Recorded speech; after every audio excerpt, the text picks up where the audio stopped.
কথা বলছে, আমাদের খেতে বসালো। আমাদের বলতে শুধু আমাকে। আমার পাশে ভেবেছিলাম তে বসবে, কিন্তু না, টেবিলে আমার শ্বশুর, তার সাথে তে সৎ ভাইটা, যে বেশ ছোট, বয়স 6 থেকে 8 হবে। এতক্ষণ দুলাভাই করেছে, এখন আমার সাথেই খেতে বসেছে। টেবিলে নানা রকম খাবার সাজানো। আমি তের চাহনি বুঝি, এখান থেকে তার চিংড়ি মাছ পছন্দ তা বুঝে গেছি। আমি বললাম তাকে বসতে, সে সাথে সাথে মানা করে দেয়। খাবার বেড়ে দিচ্ছে তে আর তার সৎ মা। কেন? তে এখানে বেড়াতে এসেছে, কাজ করতে না। এত কাজ আমার মাও মনে হয় এই কয়েকদিনে করায়নি। এমনকি তেকে রান্নাও হাত দিতে দেয় না। আর এখানে আমার ভালো লাগছে না তেকে রেখে খেতে। আমি এক লোকমা চিংড়ি মাছের তরকারি দিয়ে খাবার তের সামনে ধরি। তে মানা করে। তের দিকে তের দাদি, মা, বোন কিভাবে তাকিয়ে আছে। আমার জোরাজুরিতে 2 লোকমা ভাত তার খেতে হয়। তের দাদি লিসা রাগে ফুঁসছে। সে উঠে তেকে টেনে কোথাও নিয়ে যায়। সাথে তের সৎ মাও যায়। আমি বুঝলাম না। আমি ভাবলাম হয়তো মেয়ের সাথে কথা বলবে। আমি খাওয়া শেষ করে শ্বশুরের সাথে কথা বলি। এরপর আমি তের ছোট ঘরটাতে যাই। গিয়ে দেখি তে এক কর্নারে চুপ করে বসে আছে। চোখ দুটো লাল হয়ে গেছে, ঠোঁট ফুলে বসে আছে। গা দুটোতে কারো হাতের দাগ। দেখে বুঝতে পারছি কেউ তাকে মেরেছে। আমি তেকে ডাকি, তে আমার কাছে আসো। তে সেখানে চুপ করে বসে আমার দিকে তাকালো। কি হয়েছে তে, আমাকে বলো, আমি আছি না। তে আমার দিকে এগিয়ে আসে, আমাকে জড়িয়ে ধরে আমার বুকে মুখ গুজে কাঁদতে থাকলো। আমি কিছু বলি না, শুধু এক হাতে তেকে জড়িয়ে ধরে রেখেছি, আরেক হাতে তের মাথায় হাত বুলিয়ে দিচ্ছি। তে কাঁদছে, ভীষণ কাঁদছে। একটা কিছু বলার চেষ্টা করছে, কিন্তু কান্নার জন্য বলতে পারছে না। তে কেঁদে কেঁদে আমার শার্ট ভিজিয়ে ফেলেছে। আমার বুকে কেমন একটা মোচড় দিয়ে উঠলো। এই ফুল কেন গাছে? কিছু সময় পর তে একটু শান্ত হলো। আমি তের গালে হাত দিয়ে বুড়ো আঙুলে স্লাইড করতে থাকি। তের ফর্সা গালে 4 আঙুলে দাগ বসে গেছে। ধরবেন না, আমার লাগছে। আমি হাত সরিয়ে নিই। তের দাদি তেকে রুমে ডাকতে আসে। সেই সময় তে আমাকে আরো শক্ত করে জড়িয়ে ধরে। আমি ঘরের ভিতর থেকেই বলি, ওয়াশরুমে আছে। তের দাদি চলে যায়। বাসা যাবে? আমি বাড়ি ফেরার আগে তের সৎ মায়ের কাছে 10,000 টাকা দিয়ে এসেছি। বাহিরে সন্ধ্যা নেমেছে, চারিদিক অন্ধকার হয়ে আসছে। যে জানালার বাহির দিয়ে বাহিরের দৃশ্য দেখছে। তের গাড়িটা লাল হয়ে আছে। আমি এক নজর তাকিয়ে চোখ ফিরিয়ে নিই। বাসায় গাড়ি পার্ক করি। আমি গাড়ি দরজা খুলে দেখি তে ঘুমাচ্ছে। আমার ঘুম ভাঙাতে ইচ্ছা করলো না। আমি তেকে পাজা কোলে করে নিই। বাড়ির সবার সামনে দিয়ে তেকে নিয়ে যাই এবং তেকে ঘরে শুয়ে দেই। আমি মায়ের কাছে যাই তেদের পরিবার নিয়ে কথা বলতে। মা আমাকে আর তেদের বাসায় যেতে বলবে না। কেন বাবা, কি হয়েছে? এটা কেমন পরিবার মা? নিজের মেয়েকে বাড়ি ফিরেছে, কোথায় আপ্যায়ন করবে, সেখানে তেকে অত্যাচার করছে। আমি মাকে সব খুলে বলি। আমি জানি বাবা, ওদের পরিবারটা এমনই। আমার মেয়েটার উপর অনেক খারাপ লাগে। বাবার দিকে কষ্ট দিস না, জানি তুই মানতে পারিসনি, কিন্তু দেখ তুই সুখী হবি। আমার মার কথা শুনতে ভালো লাগছে না। আমি ঘরে গিয়ে ল্যাপটপে ডকুমেন্টস দেখতে থাকি। এভাবে 1 ঘন্টা পার হয়। আমি তের মাথায় কাছে গিয়ে বসি। তে উঠে যায়। ফ্রেশ হয়ে আসো, খেয়ে নিবে। তে আমার কথা শুনে চুপচাপ ফ্রেশ হতে চলে যায়। এরপর আমরা খাওয়া শেষ করে ঘরে আসি। আমি শুয়ে পড়েছি। তে লাইট অফ করে আমার পাশে এসে শোয়। আমি তেকে নিজের বুকে নিয়ে আসি। কেন জানি শক্ত করে জড়িয়ে ধরে রাখি তেকে। আমার বুকে যন্ত্রণা যেন চুষে নিচ্ছে।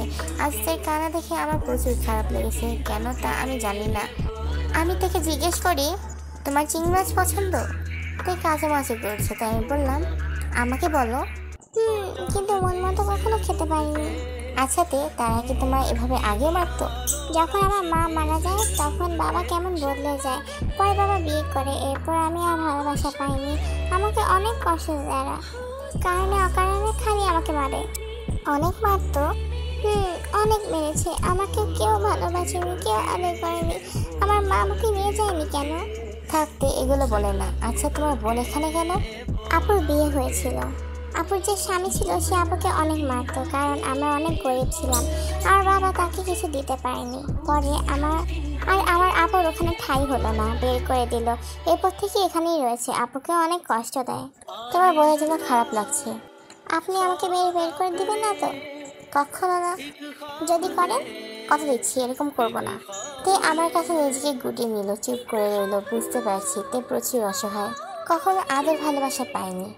ঘুমিয়ে পড়ো তে, কাল তোমাকে স্কুলে অ্যাডমিশন করতে নিয়ে যাব। আমি পড়তে পারবো? কেন না তে, তুমি পড়বে আর ভবিষ্যতে ভালো কিছু করবে। কি আমার কথা রাখবে না? আপনি অনেক ভালো। এতটুকু তুই খুব খুশি। আমি তে কপালে আবেশে চুমু খাই। তে আমার দিকে তাকিয়ে রইল। আমি আবার চুমু দিই। তবে বুঝতে পারছি আমার পুরুষের ছোঁয়া তের ভিতরে ঝড় উঠিয়ে দিচ্ছে, তবে এই অবস্থা তাও বুঝতে পারছে না। পরের দিন আমি তেকে রেখে বাজারে গেলাম তের পছন্দের চিংড়ি মাছ কিনে আনি। আমি বাজারে যাই না কখনো, আমি ড্রাইভারের সাথে গিয়ে এনেছি। আমি জিমিন ভাবি আর মার হাতে দিয়ে বলি, ভালো করে রান্না করো আর স্টাফদের সাহায্য নিও। হঠাৎ চিংড়ি মাছ আনতে গেলে যে? তের পছন্দ। কি? হ্যাঁ দেবজি, কি চলে? কি পছন্দ তাও জেনে গেছো? তো তোমার পছন্দের তালিকায় নাম উঠছে নাকি? যাও তো ভাবি। ও মা, আমার দেবজি দেখে লজ্জা পাচ্ছে। আমি লজ্জা পেয়ে সেখান থেকে উঠে চলে যাই। আমার ঘরে আসি, তের মাথার সামনে বসে হাঁটু গেড়ে বসি। তের মাথায় হালকা হাত বুলিয়ে রাখি। তে উঠবে না। তে একটু নড়ে চোখ মেলে, হকচকিয়ে উঠে বসতে গেলে আমি তেকে ধরি। তাড়াহুড়োর কিছু নেই তে। সে আমার দিকে তাকায়, আমি একটু হাসি। এরপর তে উঠে ফ্রেশ হতে চলে যায়। আমি তেকে আমার অফিসের কাছে একটা ভালো স্কুলে অ্যাডমিশন করিয়ে দেই। এরপর তেকে ওখানে সারাক্ষণ ঘুরাই আর তেকে অনেক শপিং করে দিই, শাড়ি থেকে শুরু করে বিভিন্ন রকম জামা কাপড়, কসমেটিক্স। তে যে খুশি তা দেখেই বুঝতে পারছি। তেকে নিয়ে ফিরতে ফিরতে সন্ধ্যা হয়ে যায়। আমরা গিয়ে ফ্রেশ হই, এরপর আমরা ডিনার করতে আসি। তে টেবিলে বসে প্রচুর খুশি, সব তার তের পছন্দের খাবার।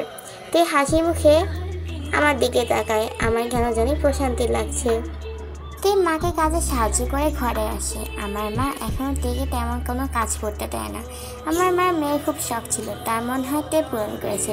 তে ছোট, ইমেজিওর, তাই একটু বেশি আদর করে। তে ঘরে আসে, তে এসে আমার পাশে শয়। আমি তেকে আমার কাছে নিয়ে আসি। তোমার ভালো লেগেছে? অনেক। আমাকে কিছু দিবে না? কি দিব?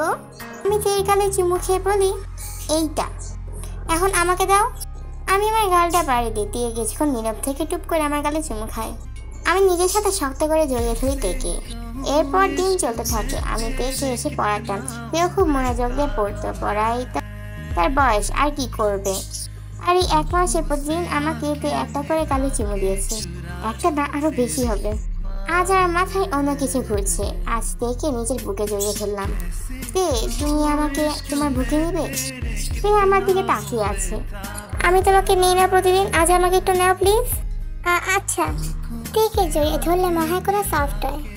এখনো তাই মনে হচ্ছে। এরকম বালিশ হলে আমি প্রতিদিন রাতে ঘুমাতে রাজি। আমি আস্তে করে তের গলায় মুখ ডুবিয়ে দিই আর ছোট ছোট চুমু খেতে থাকি তের গলায়। খানিক সময় বাদে তে বলে ওঠে, কি করছেন? আদর করছি জান। এটা কেমন আদর? আদর তো আদরই জান।